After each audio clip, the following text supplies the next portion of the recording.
Anyway, I'm kidding. So they are here though. There are many. I just have to walk on the street and say, "Hey, do you want to marry a black woman? Do you want to marry a black?" We could We'll begin shipping by plane. Many plane falls. That's so funny. Hey everybody, I'm Sam and this is my wife Vivian. Hi. And what are we talking about today, Vivian? Welcome back to our channel, amazing viewers. We missed you. Hope you missed us too. We will share more about us, get to know more about me and my husband. Yes. So I'll go first. Yeah, the first question is, where are you from? I'm from Uganda. Born and raised in Uganda. Very good. Thank you. Where in Uganda are you from? So I grew up in Kitgum. I was born in Kitgum. That's in the north? That's in the northern region. What is that like living in Kitgum? Kitgum is a wonderful place. Oh my God. I love how we, the Lukitgum, we call ourselves like that. Like, it's a small town. You get to know everybody and life is just different. Life in the northern region is quite different from how it is in the city. The city is more busy, so Kitgum is more the outskirts. Life there is more quiet and calm, and people love each other, and I'm glad we're peaceful. If I talk about northern Uganda, many years of war, but yeah, people are now peaceful, and Kitgum is hot. Oh, okay. It's very hot, actually. Very hot. Yeah. For me, I'm from Colorado in western United States. I grew from there, and it's a very mountainous area. I came to Uganda because I was working with Peace Corps. Peace Corps is a volunteer organization with the government of the US where they send volunteers to countries all over the world. And my choice that was given to me was Uganda, and I didn't even know where Uganda was on the map. Did you choose to go to Uganda? Or? I just told them that I wanted to go to sub-Saharan Africa because I didn't know anything about it. You know, when I thought of Africa, I thought of plains and animals and elephants. Huts, elephants only, lions only. Like you get out of the plane and lions are there. It's just a wildlife zone. Yeah, that is honestly what I thought. But it's only because I had TV and the TV only showed me those things. I didn't have a lot of exposure otherwise. But now until Peace Corps, I got very exposed. So you were abroad in Uganda. I was abroad and you're home. That's okay. I know everyone wants to know, how did you guys meet? Can you get me a white man? No. Why not? Anyway, I'm kidding. So they are here though. There are many. I just have to walk on the street and say, "Hey, do you want to marry a black woman? Do you want to marry a black woman?" We'll begin shipping by plane. Many plane falls. That's so funny.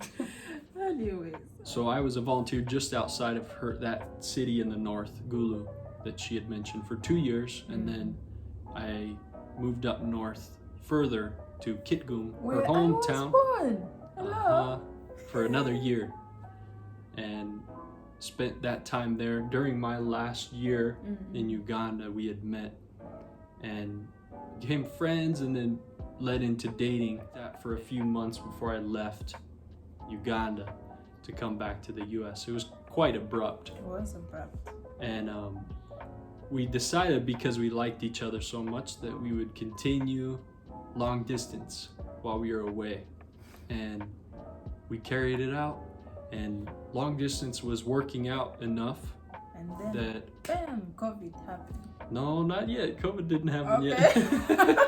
Okay, we were leading up to engagement, so it was working out really well at first. So I went back out to Uganda. Just to propose. Hello.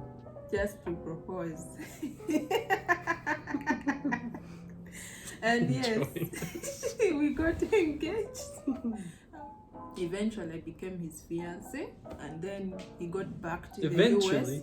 Immediately I became. As soon as proposal happens, there's no time period.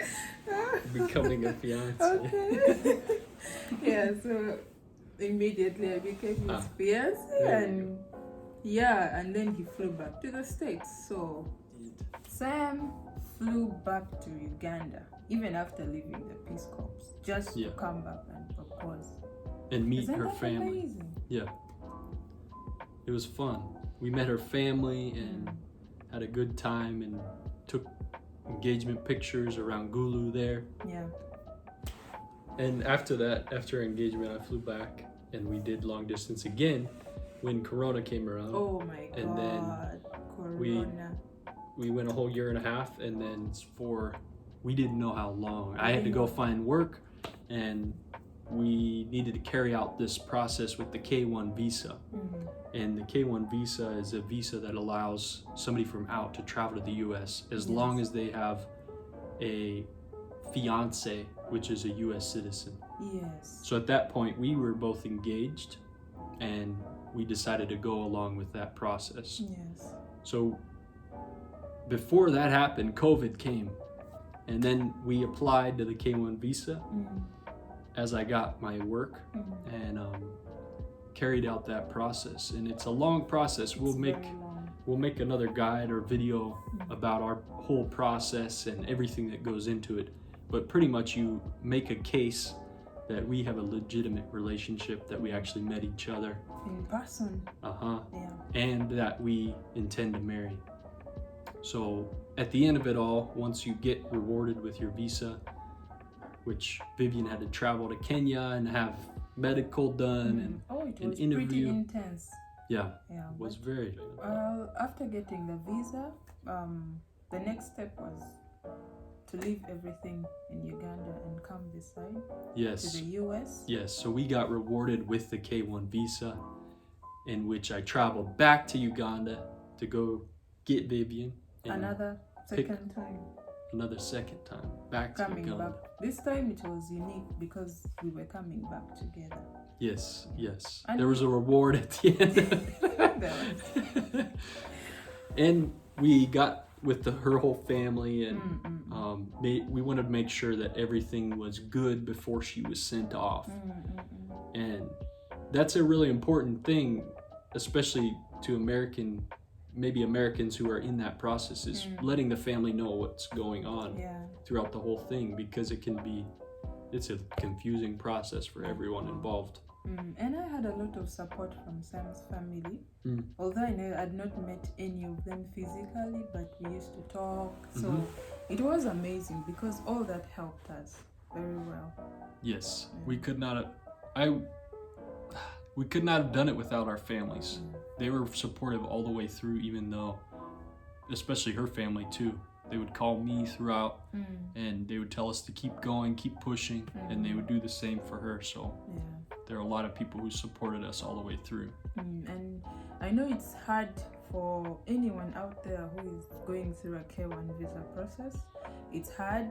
We all went through it, and I met a couple of people who were also doing the same. But the best to keep you going is sharing information and being honest with each other, and that's what we did. And we will gladly share our K1 visa journey with you, just to help out with questions. And with the COVID pandemic, everything slowed down. There was lots of backlogs, but you just when you're pursuing something, you just keep pushing and going forward with it.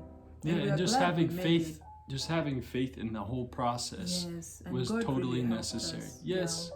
And you just hold on to it and you can make it. Yeah. Even us, we had dark periods of time where we would think, it's long. But then it all comes around and you're together in the end and it's all worth it. And that's what matters the most, being with your loved ones. Yeah. So we were successful with our K1 visa. And now we are back in the US on the East Coast. In North Carolina, and we got married here, and Vivian has met my whole family, and so we're now married, living the married life together here. Living the American dream. The American Acholi dream. The American Acholi dream. Yeah, it's amazing. It's wonderful. Yep. So now we're just looking forward to the next steps. And we Yeah. appreciate all of your support, no matter Thank where you're you. from. Thank you. Uganda, Kenya, Asia, Wherever you US, are. Canada, UK. wherever you're from. Yes. We just appreciate you watching, and any comments are Yeah. supported. Make sure you like, you share, you subscribe, and you comment, and we will answer your questions. Yep. So thank you again for coming and watching and taking time. We appreciate it, and we'll see you in the next Watch out for our video. next video. Mm-hmm. Bye. Bye.